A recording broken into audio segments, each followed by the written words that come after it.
พระเยซูก็ลงเรือข้ามทะเลสาบปิกไปเมืองคาเปอร์นาอุมที่เป็นที่อยู่ของพระองค์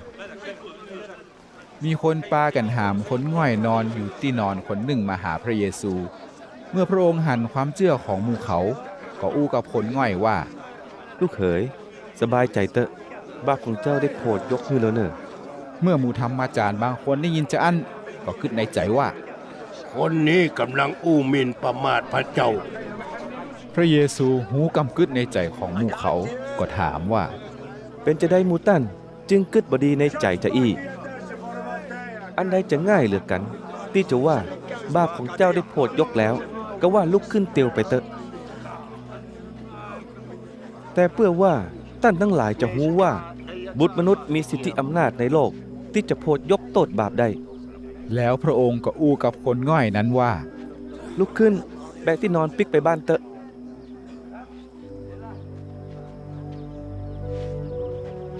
คนง่อยนั้นก็ลุกขึ้นแล้วเตียวปิกบ้านเมื่อเจ้าบ้านเจ้าเมืองหันจะอั้นกู้คนก็เกรงกลัว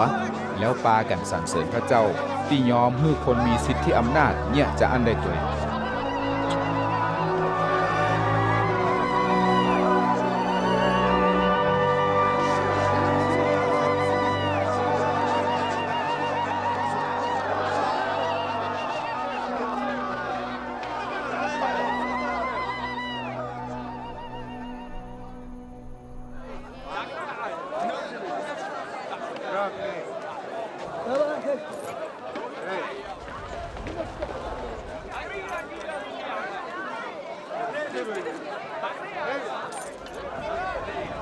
เมื่อพระเยซูออกจากที่หันมาแล้วก็หันพระชายคนหนึ่งชื่อมัทธิวนั่งอยู่ที่ด่านเก็บภาษีพระองค์บอกเขาว่าตัวเฮามาเตอะ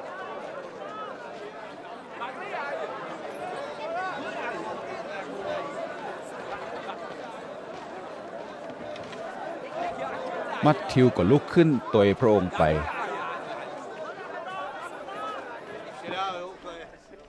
ตอนที่พระเยซูกับหมู่สาวกกินข้าวอยู่ในบ้านของมัทธิวคนเก็บภาษีกับคนบาปหลายคนก็เข้ามาร่วมกินข้าวตัวเมื่อหมู่ฟาริสีหันจะอั้นก็อู้กับหมู่สาวกของพระเยซูว่าเป็นจะได้อาจารย์ของมูตันมานั่งกินข้าวร่วมกับคนเก็บภาษีตึงคนบาปจะอั้นเมื่อพระเยซูได้ยินจะอั้นก็ตอบว่าคนอยู่ดีสบายแข็งแรงบ่ต้องการหมอแต่คนที่บ่สบายต้องการหมอเมื่อปิกไปเรียนพระคัมภีร์ข้อนี้ให้ดีๆที่พระเจ้าบอกว่าเฮาต้องการความเมตตาบ่ใช่ต้องการสัตว์มาปูจาย้อนเฮาบ่ได้มาเพื่อฮ้องหาคนที่คิดว่าเป็นคนถูกต้องตามธรรมแต่มาเพื่อฮ้องหาคนบาปส่วนสาวกของยอห์นผู้ฮื้อบัพติศมามาถามพระเยซูว่าหมู่เฮาตึงหมู่ฟาริสีถือศีลอดอาหารแต่เป็นจะได้สาวกตั้งหลายของท่านมาแยะพ่องพระเยซูก็ตอบเป็นคำเพียบว่าเมื่อเจ้าบ่าวยังอยู่เปื้อนของเขาจะเป็นทุกข์โศกเศร้าได้จะใดแต่จะมีวันหนึ่งที่เจ้าบ่าวจะถูกเอาไปจากหมู่เขาเทิงตอนนั้นหมู่เขาก็จะปากันถือศีลอดอาหารบ่มีไผเอาผ้าใหม่ไปปะเสื้อผ้าเก่าเน้อย้อนว่าผ้าใหม่ที่ปะไปนั้นเมื่อหดก็จะจักเสื้อผ้าผืนเก่าปุดนักเหลือเก่ากับบ่มีไผเอาเหล้าองุ่นมักใหม่ๆใส่ธงหนังเก่าย้อนว่าเหล้าองุ่นมักใหม่นั้นจะเนี่ยคือธงหนังเก่าแตกเหล้าองุ่นก็หัวออกมาหมดธงแกนนั้นก็จะใจบ่ได้แต่เปิงดีที่จะเอาเหล้าองุ่นมักใหม่ใส่ในธงหนังใหม่แล้วเหล้าองุ่นกับธงหนังใจได้ถึงสอง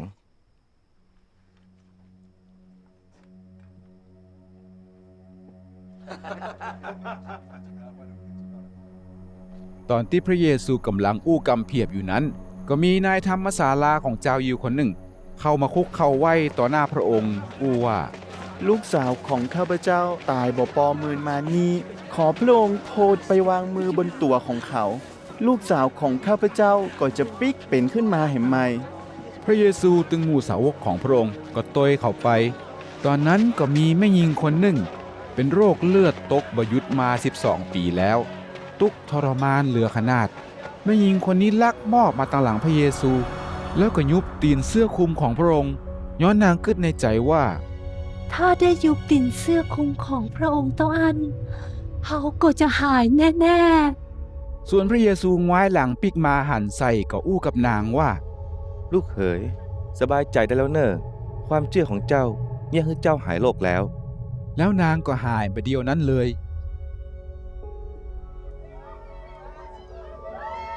มื่อพระเยซูเตวมาแผ่วเฮือนของนายธรรมศาลา ก็หันหมู่คนปากันเป่าปีเป่าแนเล่นเพลงงานศพ กับคนจำนวนนักเนี่ยเสียงดังวุ่นวะวุ่นวาย พระเยซูก็ไล่คนหมู่นั้นว่า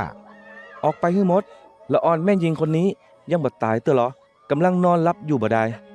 คนตั้งหลายก็ไข้หัวใส่พระองค์ หลังจากไล่คนหมู่นั้นออกไปหมดแล้ว พระเยซูก็เข้าไปในห้องแล้วกำมือละอ่อนไว้ ละอ่อนก็ลุกขึ้นมา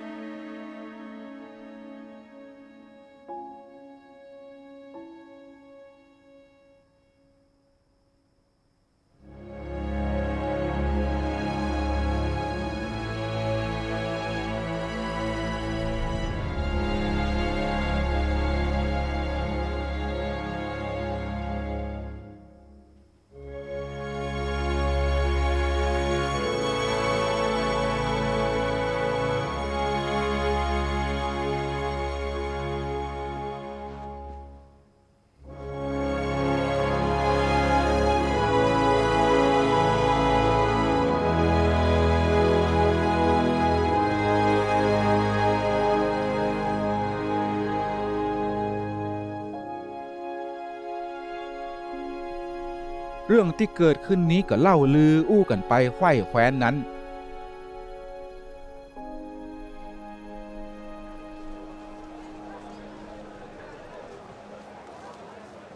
เมื่อพระเยซูออกมาจากเฮือนของหัวหน้าธรรมศาลา ก็มีคนตาบอด2 คนตัวยมาฮ้องเอิ้นเสียงดังว่า ท่านผู้เป็นบุตรของกษัตริย์ดาวิดเอ๋ยขอโปรดอินดูผู้เฮาด้วยนะ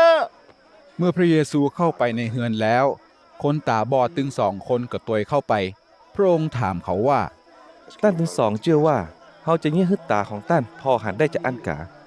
คนตาบอด2 คนนั้นตอบว่า ท่านครับเฮาเชื่อแต้ พระเยซูเอามือจิที่กันตาของคนตึงอู้ว่า คือเป็นไปตามที่ตั้นเชื่อเตอะ แล้วเขาตึง2 คนก็พอหัน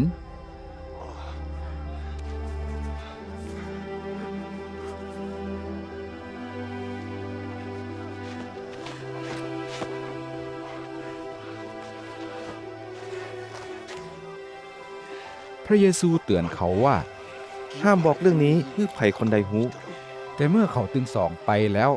ก็เล่าเรื่องที่เกิดขึ้นเกี่ยวกับพระองค์ให้คนอื่นในแคว้นนั้นหูจนไขว้ไปหมด ตอนที่พ่อจายที่หายตาบอด2 คนนั้นออกไปจากที่หั่นมีคนปาพ่อจายที่โดนผีเข้ามาหาพระเยซู ผีได้แย่งเขาเป็นใบ เมื่อพระเยซูไล่ผีนั้นออกไปแล้วพ่อจายคนนั้นก็อู้ได้